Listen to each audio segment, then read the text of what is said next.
Hello everyone, back again with me Magic Joe. In the previous video, I've shared my struggles to decide which unit that I'm going to get using the legendary character selection item, and also I have explained a little bit about the Lily Wheel. So in this video, I would like to finish what I've started and also show you my final decision on which unit that I get into my account and also the reason behind it.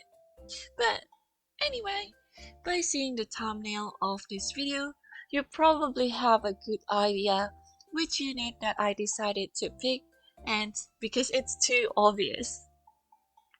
But before we unveil the result, I would like to share some of my research about TEADON that I did in the past 2 days.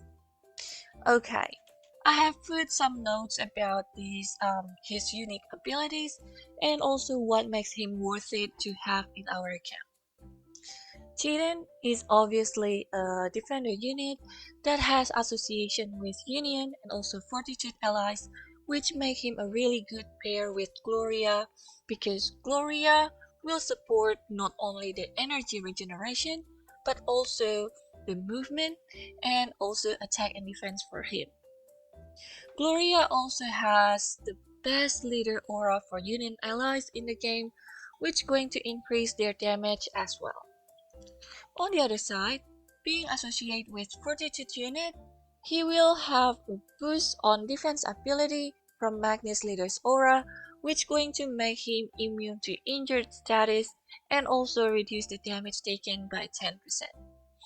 If he got paired with Momo, he will make amazing zoning capabilities for the team, even higher with all the alert skills and traits that he has. His trait called Battle Tested Shield, which allow him to block with 50% chance to reduce 20% damage if he got attacked by physical damage from the front or the side. In addition to that, he will become alert to the 3 tiles row in front of him at the end of his turns. Depends on his turn level, he will deal up to 100 physical AoE damage once the enemy enters this area. There is no limit of this attempt to trigger this alert, and also when actively using other alert skills or ability, his attack will be increased by an additional up to 40%. It depends on his star levels. And if we're looking at his base stats, he has the highest amount of base physical defense in the game, and he has a lot of HP. And when I check it on my spreadsheet, his HP is ranked at 8 from 88 units that we have in the game. Being a defender, he also has good amount of attack and also high in speed, which allow him to move before any other legendary unit except for Tear, Simona, and Mytha.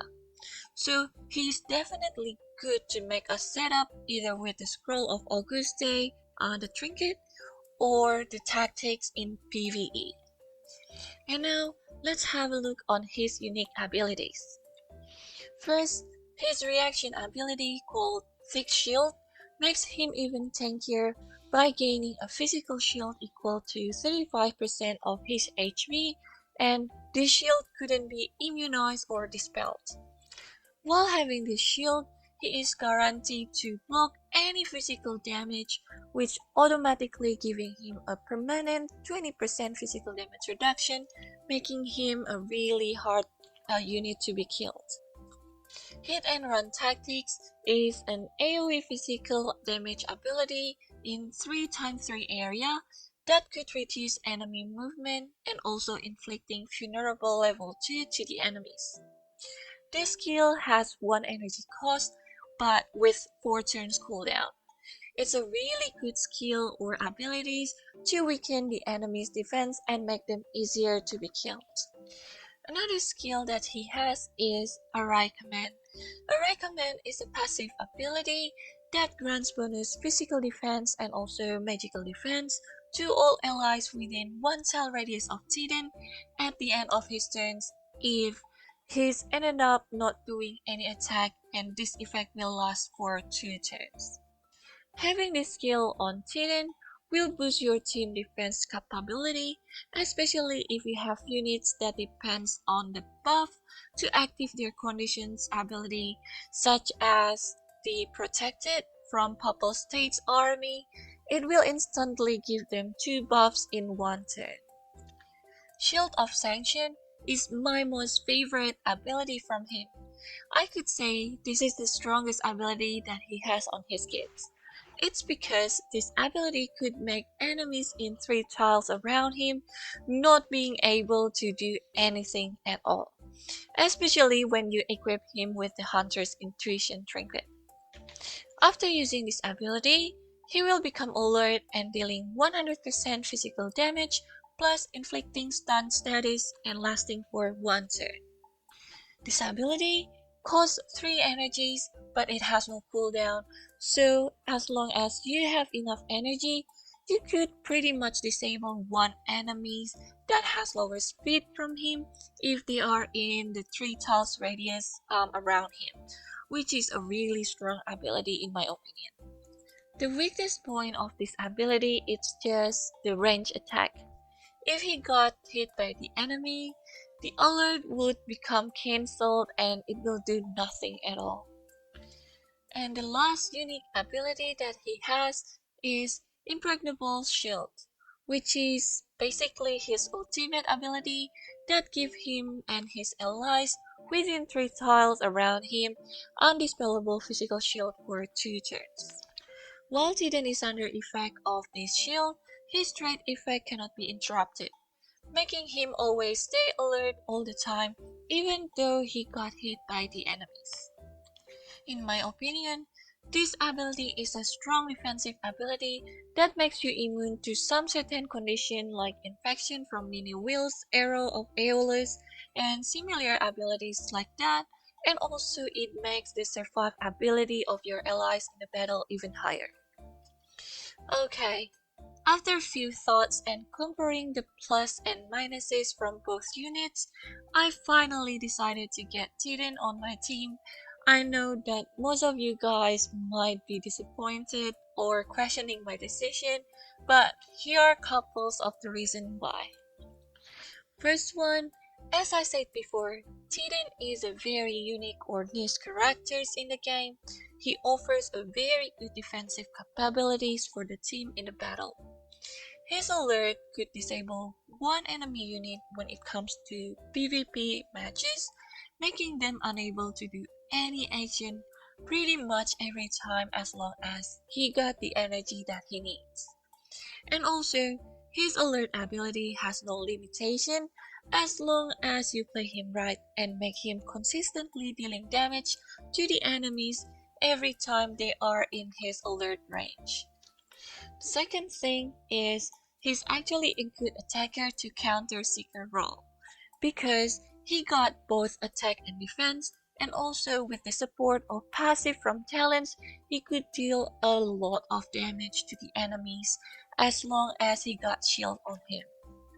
The third point that I have is he could give a great amount of physical shield in wide area, not only for him but also for allies, and it makes it easier to play on the turtle strategy in PvP matches, and also try to win the match by just keep all the units alive until the end of the battle.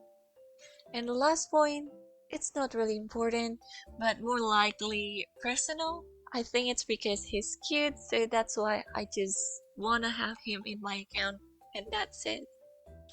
So, for the record, Lily Will would be a really good unit for offensive team strat purpose, but I don't think that I have enough unit to support her in my account. Even though I mainly use Voltarian units, but I think I am already get used to all the movement capability for each unit, and I still could develop same strategy in the battle. So for now, I might postpone her until I get her by pulling the debut units in the futures. And this is it, guys. This is the end of the video series about my legendary character unit selection. And one thing that I just realized, we could only do this once from the memory crystal shop. So make sure if you have enough of them, try to think it carefully before you decided to get one of the starting characters in Sword of Convallaria. It's not an item that can be refreshed monthly, so think twice or more before doing it. And before I end this video, I would like to thank you guys for all the thought that you have shared on the previous video.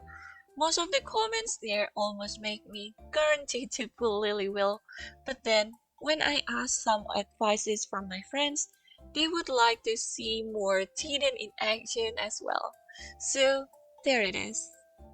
I really hope that you guys enjoy this content, and please let me know your reaction after hearing my final thought on this. I'm looking forward to see them in the comment section below and hoping to see you on my next video. Bye now!